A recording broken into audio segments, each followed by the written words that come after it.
a cohort, if you speak about patients, that are a lot of patients. And a virtual cohort is that we actually have a lot of virtual patients. Now, what do I consider as a virtual patient? I consider as a virtual patient a mathematical model based on physics or physiology that represents or mimics a patient. So we are able to simulate the physiology. So, for example, we have a TAVI device for heart valve replacements, and we can simulate the situation before and the simulation after for one patient. If we are able to make such a model and we demonstrate that it's realistic for, let's say, 100 patients, then we can generate by interpolation thousands of new patients by varying the parameters. And then we have to check, of course, if they're real. So we have to apply a validation strategy. And to validate that, we have 3 validation steps within SIMCor.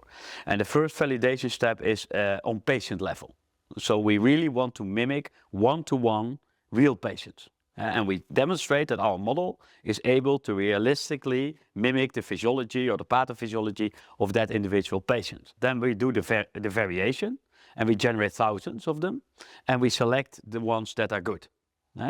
And we do that based on our acceptance criteria and on also the data set that we have. And we do that on a completely independent cohort.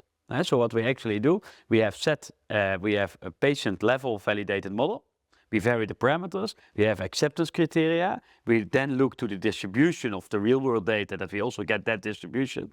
So we call that the self-validation, and then we do a cross-validation where we try to see if our set model and our set filter criteria also create virtual patients that mimic a completely independent but clinically matched cohort. And that's what we call the cross-validation strategy.